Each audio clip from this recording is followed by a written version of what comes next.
Tada! Hi guys, good morning, good afternoon, good evening. Welcome to SMC with Arewa. My name is Arewa. I welcome you to this channel, Social Media Cut. If you're new, you can click on that subscribe button and don't forget to on your notification bell so you can get notified whenever I post a new video, so you can be the first person to watch it. And also, I speak Yoruba and English, so méjèèjì ni mo máa mix papọ̀ ní ibi báyìí. Thank you guys for joining me once again today. My name is Arewa. I welcome you to Social Media Cut. Thank you guys. I'm really grateful for, always coming back to this channel, and I'm indebted to every single one of you, and I appreciate even the haters. I appreciate everybody. And you only comment is on no.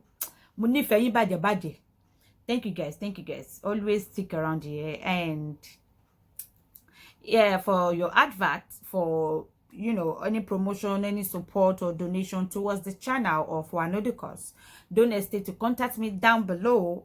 And also, don't forget to contact me down below. I'm going to leave my number in the description box, and I'm going to pin it in the comment section area. Thank you guys so much for every single one of you. I'm grateful, Goni. If you are new, welcome. I hope you stay. And for the returning fans, thank you for stopping by once again. Let's move on. For today, mi ò ní fẹ́ pẹ́, mo fẹ́ já wa sí nǹkan kan ni.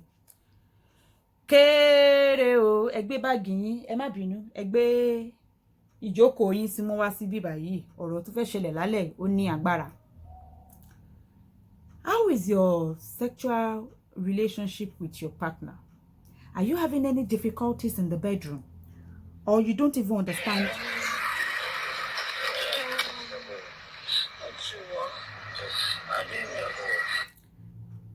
What is báwo ló ṣe ń ṣẹlẹ̀ nínú àárín tọkọtaya?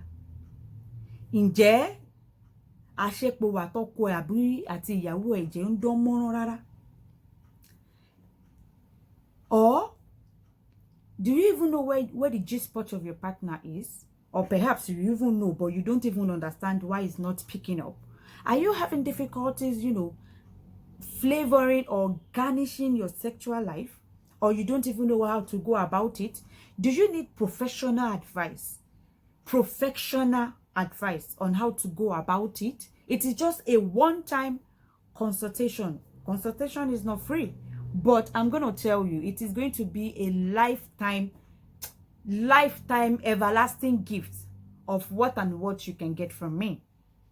And also, if your case requires you need a product or so confirmed, where you will get confirmed in emoso, confirmed product, confirmed whatever thing that you need, confirmed.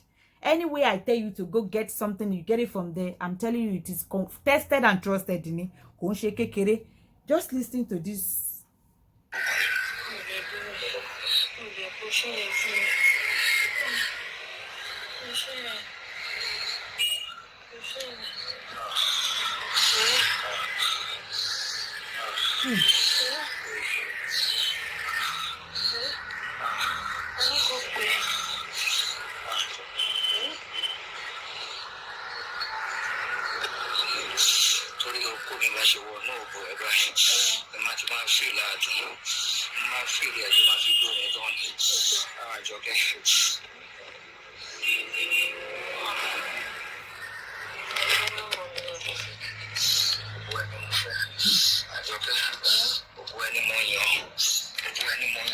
Ǹjẹ́ ọkọ tí àbí boyfriend ẹ ǹjẹ́ ó ti ń kọrin báyìí lórí ẹ rí?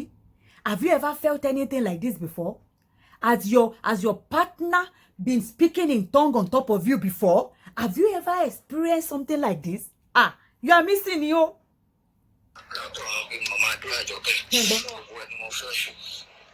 Ǹjẹ́ ọkọ tí ẹ ti ń wá rough lórí ẹ rí?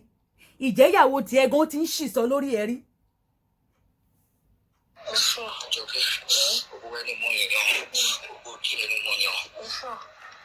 Ǹjẹ́ òbò tí ẹni ọkọ ẹ yàn?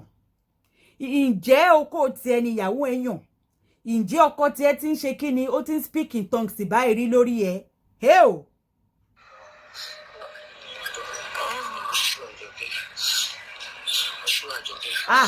Bájọkẹ́ ṣe ń jù sí bọ̀dá Ismaila náà ń jù sí Àjọkẹ́ padà.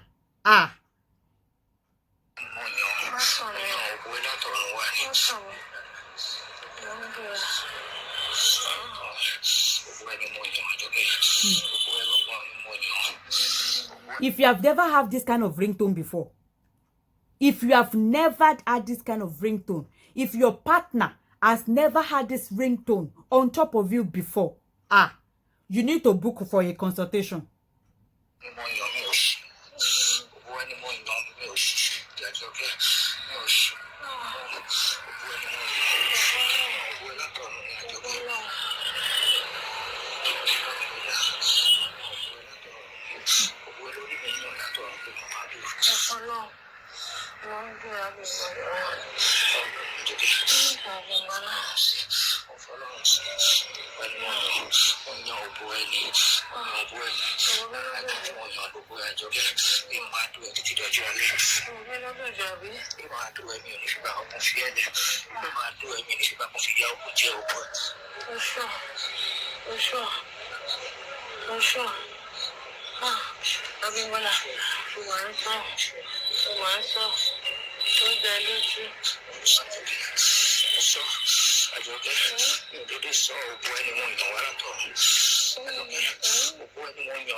Iṣẹ́ lágbára.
Ismaila ní àjò òun ò tí ì do irú òbò eléyìí rí lóhun ti wáyé.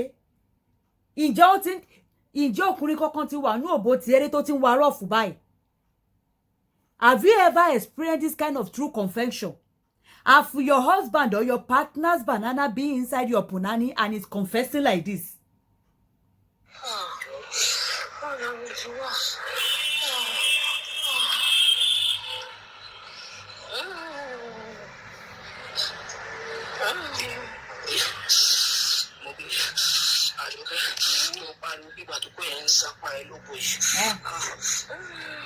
Ẹ ti rí ibi tí oko ti ń sápá obìnrin.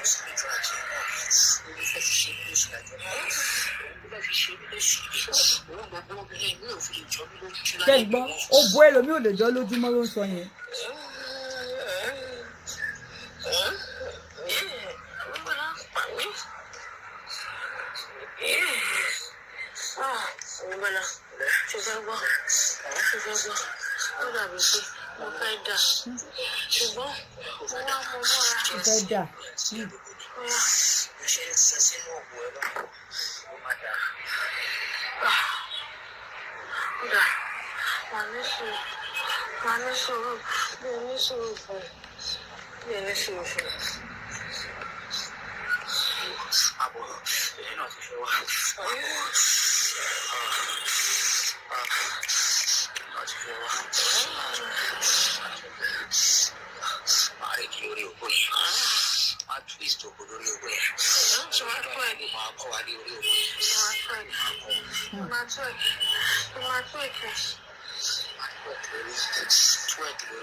ṣé ìyàwó yín ti fi òbò twerk lórí oko yín rí? Ẹ má bínú o. Ṣé ìyàwó yín ti fi òbò ó ti fi twerk lórí oko yín rí? Uncle, daddy, book for a consultation.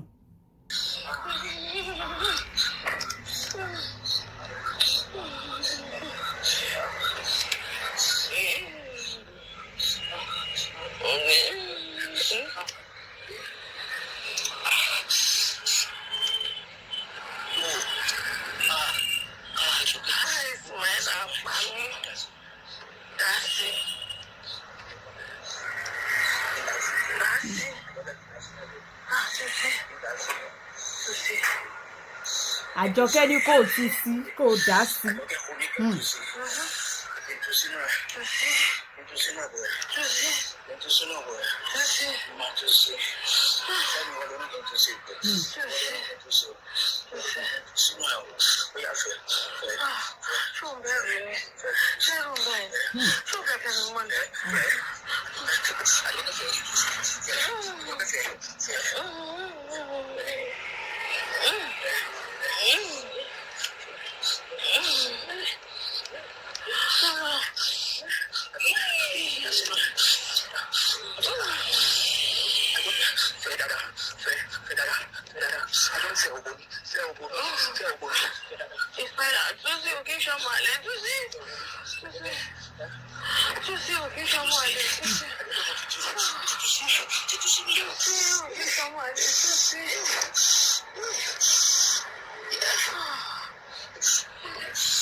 Daddy, mommy, ǹjẹ́ yín ti ṣe kíni? Èyí ti experience nǹkan báyìí rí? Ó kọjá àdódùn o. Eléyìí ò ń sọ̀rọ̀ kányá mátà o. Tẹ́ ẹ bá ń gbọ́ àdódùn confirm. Àdódùn eléyìí tọkùnrin máa lò tóbìnrin máa lò ní o. Kò ń ṣe one sided o. Ọkọ ràfùkò ràkàn dání ìwà tìyàwó ẹ̀ máa lò ní. Ìyàwó náà wọ́n náà ra àdódùn. Enjoy it for yourself. If you have never felt like this, you need to book for a consultation. And it is just a one-time consultation fee that you pay. Share the rest. Ó lè jẹ́ nǹkan kékeré. Maybe you don't even know, you don't even understand your own self. You don't even know where your own G spot is. You might even know where it is, or your partner might be touching that same place, but you are not feeling anything, and you don't know the reason why you are not feeling. Book for a consultation. What you will do, I'm going to tell you. If you need to get something, I am going to tell you. And trust me, whatever that you are going to get, wherever I'm going to point you to get that thing, forget it. It is tested and trusted. Money back guarantee. Leleji. It is just a one-time consultation fee. Just once, péré lẹ máa sanwó consultation yẹn. Ṣé rí gbogbo ìtókùn ẹ kàn máa lò mí lọ ni. Màmá ṣe gbogbo ẹ̀. Ẹ kàn máa lò mí lọ ni. Let's rapport on what is wrong with your sexual life. The same way you are upgrading your wardrobe, the same way you are upgrading, trending with ìgbàlódé, you need to update your sexual life too. You need to update it. and you need to enjoy it. This one is not I want to because of my, no, you need to enjoy it for yourself. Maybe you can hear as but Ismaila is throwing it to Ajoke gone self gone she's throwing it back. This is not just one-sided deal. This is not just one person must not enjoy, both of you must enjoy it together. Kò sí kankan tó stipulate pé kí wo obìnrin gan kó má ti enjoy ara ẹ̀. You know, enjoy it for yourself.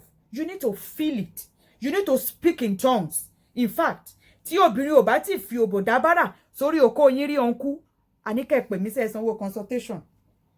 +234 811 084 5303. Máa pín ní nọ́mbà mi sí ìsàlẹ̀ kọ́mẹ́ǹtì kẹ́ ẹ mú nọ́mbà mi ńbẹ̀. Ẹ bá mi sọ̀rọ̀, ẹ jẹ́ ká jọ sọ̀rọ̀. Just one time consultation. Ṣé rí àdọ́dún eléyìí, iṣẹ́ tó lágbára ni. Abẹ́ gbọ́ ni.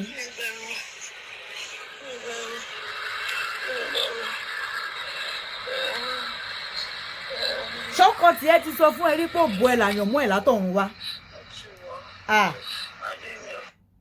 Tó o bá tí tọ́pọ̀ ò bá tí sọ fún ẹ bọ́ sí bíbá yìí o. Hey. Is your own putting your husband's destiny from heaven? Has he ever said anything like that to you on top of you?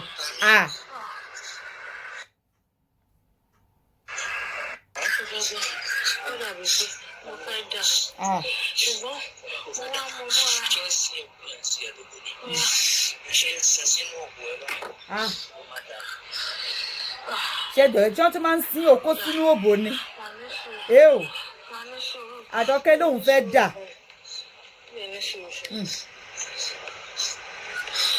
If you don't understand English, in fact, this ringtone you are missing, contact me. I'm going to explain the ringtone to you. I'm going to interpret it for you in English.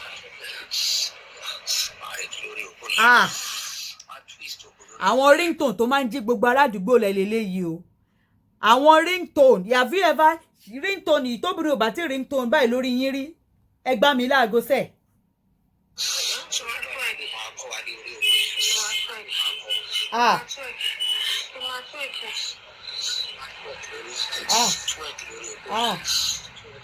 Tengo. Hey, twerk on that banana. Use your punani to twerk on that banana. Twerk on that banana. Ew.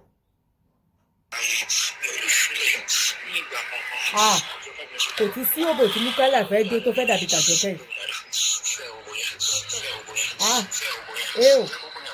Tengo. Ew.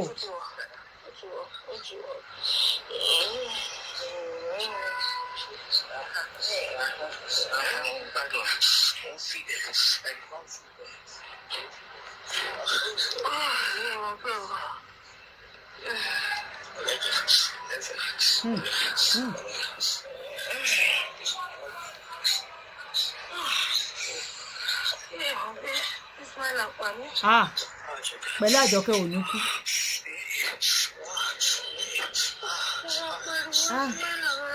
Ismaila rọra pariwo tó fẹ́ já ládùúgbò lẹ̀ nítorí Ọlọ́run. Ismaila rọra pariwo. Ismaila gan mọ̀ kóhùn gan pariwo. Ayé o. Ó ń ta ẹ́, ó ti dóra ẹ̀ pa.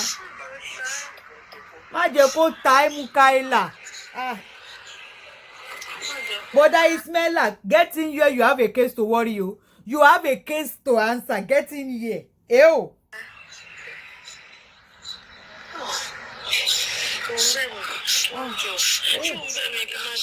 Èwo ló ti fẹ́ dó Àjọkẹ́ onídòkúdò gan l'Àjọkẹ́ yìí? Èwo ló ti fẹ́ dó báyìí nítorí Ọlọ́run? Tí fẹ́ fòbò ẹ ṣe gbogbo aládùúgbò léṣe ni. Àdódùn ni Àjọkẹ́ lò ó tó fẹ́ kú báyìí o. Ayé o. Ṣé ń gbọ́? Tó ti fẹ́ lọ dókò èmi ní Àjọkẹ́.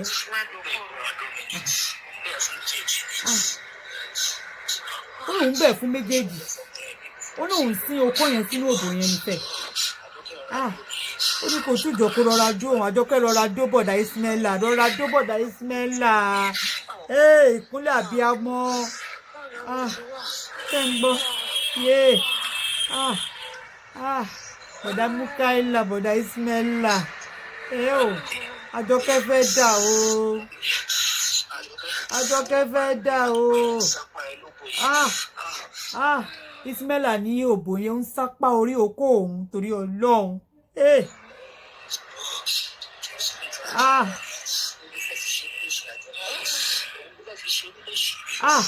if you have kids please indicate when you contact me o torí iṣẹ́ ilé yẹn ò lè jẹ́ iṣẹ́ ilé táwọn ọmọ bá wà nílé o gbogbo aládùúgbò máa mọ̀ kó tó happen ni o ṣé ń gbọ́ báyìí ó ní òbò èmi ò lè jòun lójúmọ́ láyé òun mọ́ ó ní àyànmọ́ òbò Àjọkẹ́ ni àyànmọ́ òun látọ̀run wá ó kọjá rádaràda ó kọjá rádaràda ó lẹ́tìkẹ́ni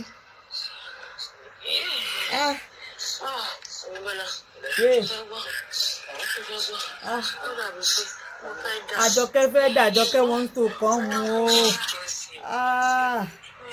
ó ń sí okó yẹn sínú òbò yẹn ní sẹ́ ó máa dà Àjọkẹ́ fẹ́ dà ó wá ń dúró de Ismaila ó náà máa ní sùúrù fún ẹ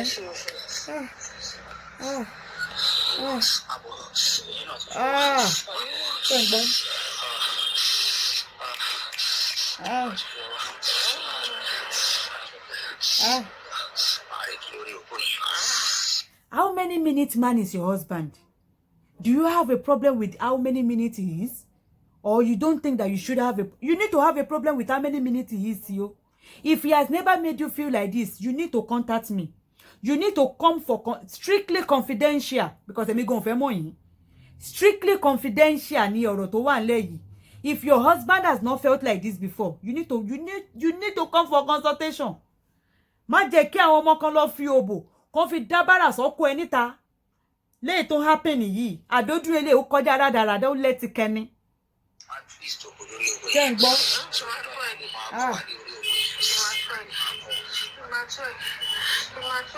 Twerk.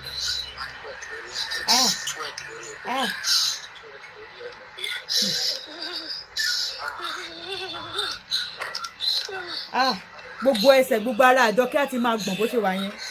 Orí bọ̀dá Múkẹ́lẹ̀ orí bọ̀dá Ismaila gan kò tún àwọn gan tún mọ̀ bí táwọn wà. This is you in cloud 100. You don't even understand what's going on in your verandas again.